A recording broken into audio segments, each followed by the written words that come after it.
Giannis and the Bucks got absolutely destroyed, abused, annihilated, and humiliated by the tougher, sharper, hungrier, and much more balanced Miami Heat team. Despite playing limited minutes Game 4, not playing Game 5, Milwaukee already down 3-0 with Giannis. The series was pretty much over. At least Milwaukee didn't get swept. That would have been even worse. The second year in a row, the Greek Freak didn't elevate his game in the playoffs, which goes to show regular season success simply overrated. When you can't adapt in the postseason, what good does it make? How's it going, guys? My name's Wilson. Here's every NBA MVP who failed to not only reach the NBA Finals, but fell short in reaching the conference finals as well. Starting with 1969 Wes Unseld, who passed away earlier in 2020. Rest in peace to him. One of only 2 rookies to ever win Rookie of the Year and MVP the same season, led his team to the #1 seed, 57-25, better than the likes of the Knicks, Sixers, Celtics, and Lakers. Increased the franchise win by 21 from the previous year, averaged 14 and 18. Not the best numbers, but his leadership, locker room presence, and the energy he brought doing all the little things allowed his team to drive.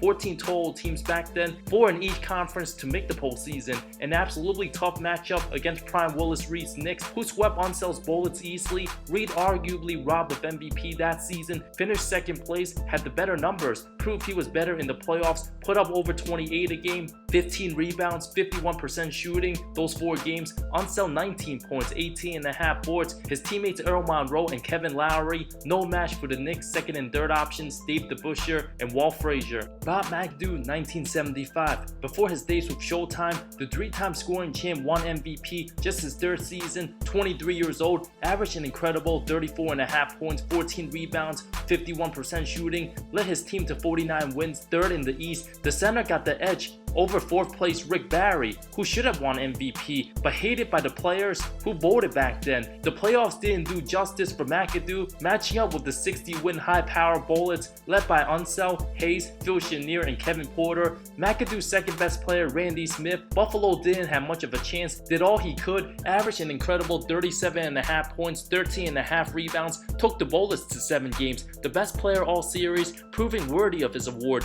netted a playoff career-high 50 points the 4th game. How about scoring 35, followed by 36, 34, 50, 34, 37, and 26 in those 7 games? Spectacular, every one of these games. McAdoo's team wasn't even supposed to give the Bullets this much of a fight. Kareem AbdulJabbar's 1976 Lakers never got a chance to fight in the playoffs, the only MVP in history failing to make the postseason. His 1st season as a Laker, 28 years old, far and away the best player in the league. Dr. J was still in the ABA. Jabbar averaged nearly 28 points, 17 rebounds, 5 assists, a steal and a half, over 4 blocks, 53% shooting, one of the closest MVP races. 2nd place Bob McAdoo, super close to winning back-to-back. Dave Cowens of the Boston Celtics received some votes too. Buffalo won 46 games, Boston 54 wins, LA 40 and 42. I doubt there will ever be another player to win MVP that didn't lead his team to the postseason. That should be a no-no. McAdoo should have gotten it in my opinion. Bill Walton 1978. After leading his Blazers to the title, the 24-year-old was on his way to becoming one of the best players, challenging Jabbar. After finishing 2nd in 77, Walton suffered a big injury late in the season. Portland still had a record best 58 wins. The 7-footer just played 58 games, still able to win MVP over 2nd place George Gervin, averaged 19, 13, and 5, 2.5 blocks, 52% shooting. The Blazers were a red-hot 50 and 10 overall before Walton's injury. A devastating blow, went 8 and 14 without him after, tried to suit up for the playoffs against the 47-win Sonics. Series tied 1-1 before Seattle won 3 or 4 without the center. The same Sonics team that was a game away from winning the title. The angry big men never played a game for the Blazers again, demanded a trade later that summer, believing his fractured foot injury might have been avoided if the Blazers provided him with proper medical advice. An ugly, disastrous ending with the franchise is unfortunate. Many future big men from the Blazers over the past years have had awful injuries decades after Walton's departure. At least Big Bill brought the franchise a title before things went south. Moses Malone 1979 Houston Rockets.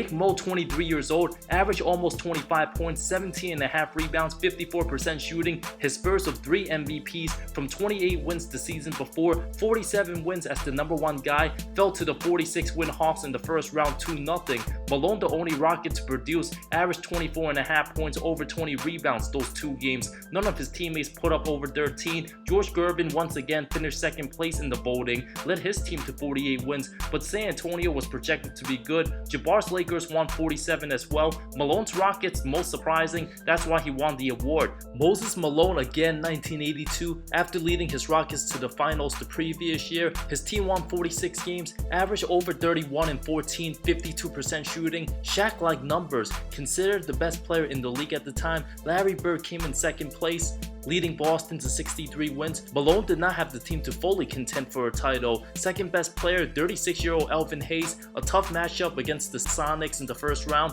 falling 2-1. Malone did average 24 and 17, Hayes 14 a game. Seattle had 2 stars in Guts Williams and Jack Sikma. Houston held to an average of 87 points those 3 games. Malone would then be traded to the Sixers a few months after, winning his first title and 3rd MVP award the following year. Michael Jordan, 1988, one of the best all-around seasons all time. The 24-year-old put on an absolute clinic in an era still headlined by Magic and Bird. MJ averaged 35 points, 5.5 boards, 6 assists, over 3 steals, over a block and a half, nearly 54% shooting as a guard, overshadowing Bird's stat line of 39 and 6. MJ also became the first player to win MVP and Defensive Player of the Year the same season, led his Bulls to 50 wins, also won All-Star Game MVP as well. Rookie Scottie Pippen came off the bench, averaged just 8 points. Second and third options, young Charles Oakley and Sam Vincent. Jordan led Chicago to a 10-win increase from the year before, lost to the Pistons in a 5-game semifinal series, loaded with Isaiah Thomas, Adrian Dantley, Lambert Dumars, and Vinnie Johnson. MJ averaged just 27.5 points, 9 rebounds, 4.5 assists. None of his teammates showed up in the series. Vincent, being the second option, averaged under 13. It was remarkable how far Jordan carried this team with the lack of talent.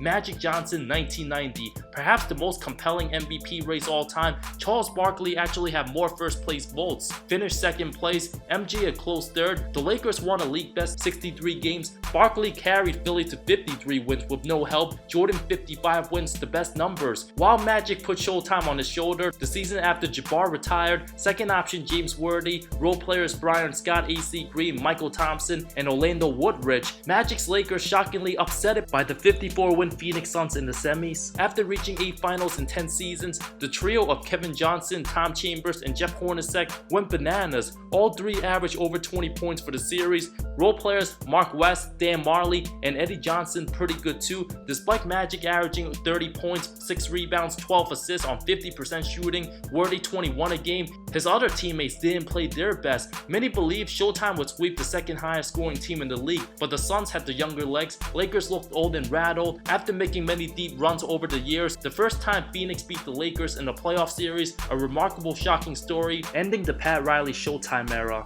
Karl Malone, 1999, the lockout year, 50 games, another very controversial MVP. Malone getting the edge over Alonzo Mourning and Tim Duncan. Utah tied with the best record, 37 and 13 with San Antonio. Malone averaged under 24 points, over 9 rebounds, 4 assists, actually his worst numbers since the second season. Because Jordan retired, the league didn't have a direction. Malone, the safest MVP bet, nearly 36 years old, struggled against the Blazers, averaged just 20 points, 11.5 rebounds, 5 assists, 43% shooting in the semis, lost in 6. Stockton, 37 years old, no match for Isaiah Ryder, Brian Grant, Rasheed Wallace. Portland won every one of their home games. Utah lost a nail-biting game 2. Damon Stoudemire, at the time the younger guard. Portland a better all-around team with 5 guys putting up between 11.5 to 14 points a game. A 50-game schedule, honestly too short to measure a season to determine the real MVP. The Spurs swept those same Blazers in the conference finals. Duncan dominated the entire playoffs, winning finals MVP at 23 years old. Flash forward 3 years later, Tim Duncan, 2002.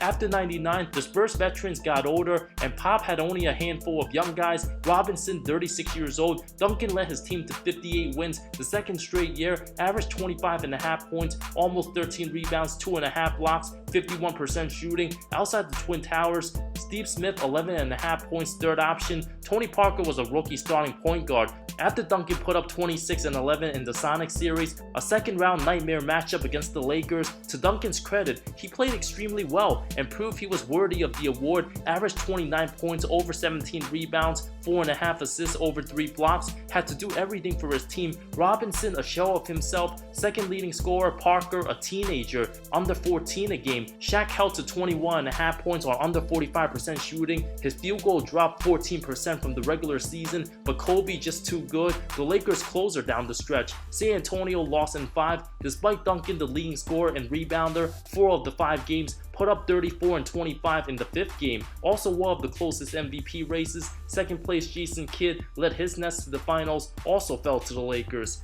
Dirk Nowitzki 2007, a franchise best 67 wins. It appeared Dallas was on a mission all season. After a devastating finals loss to Miami, everything fell apart in the first round against the red-hot We Believe Warriors. Explosive offense led by prime Baron Davis, Jason Richardson, Steven Jackson, and Al Harrington. Head coach Don Nelson had the perfect game plan against his former player. 25 wins separated the two teams. The MVP held to averaging under 20 points for the series. A terrible 38% shooting. Started out game 1, 4 of 16. A nightmare game 6, 2 of 13 from the field, 0 of 6 from 3. 8 points in an elimination game. Unacceptable for any MVP. Perhaps his lowest career moment. A minus 25 for the game. Outplayed by BD, Steven Jackson, and Jay Rich all series. Nowitzki was considered a choker before 2011 happened. Thankfully, he redeemed himself 4 years later, now remembered as an all-time great, stuck with the Mavs through all the tough years and persevered through the hardest times. This series very forgettable for him. Even MVP runner-up Steve Nash didn't make the finals, lost to San Antonio in the semis.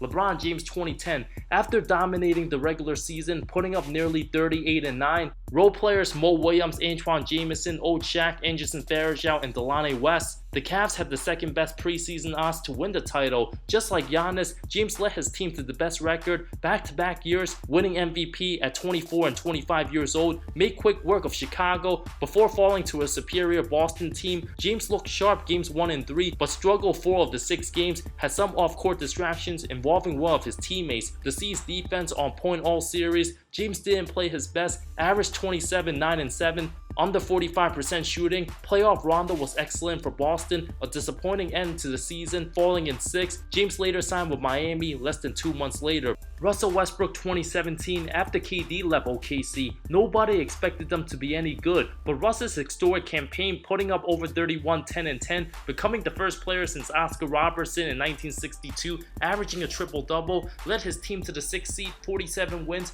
with Oladipo, Enes Kanter, and Steven Adams, faced the MVP runner-up James Harden the first round, who also didn't make it to the conference finals, falling to San Antonio later on. Russ did all he could, averaged 37.5 points, 11.5 boards, over 10 assists, 39% shooting those 5 games. Harden 33, 6 and 6, had better players in Lou Williams, Eric Gordon, and Pat Bev. Because the triple-double was so historic, voters felt intrigued to give Westbrook the edge over Harden. Many didn't believe the Thunder was going to make the playoffs. Nonetheless, a spectacular season. Giannis Antetokounmpo 2020, with all the rumors starting with the talks of his 2021 free agent status, having an ankle injury for the 2nd year in a row, Giannis got outplayed in a series. This time, Jimmy Butler proved who was the best player on the floor when it mattered most. Giannis held to averaging under 22 points, nearly a 7-point drop-off from his regular season, 11 rebounds, 5.5 assists, Butler 25 a game, 52% shooting. Giannis, also the defensive player of the year, didn't look so good on D. Got schooled multiple times by Jimmy Buckets. It's an absolute travesty. The Bucks got rid of Malcolm Brogdon and trusted Eric Bledsoe as the starting point guard. Eric Bledsoe, an overrated player who continuously fails to show up in the playoffs. The Heat exposed Giannis's flaws,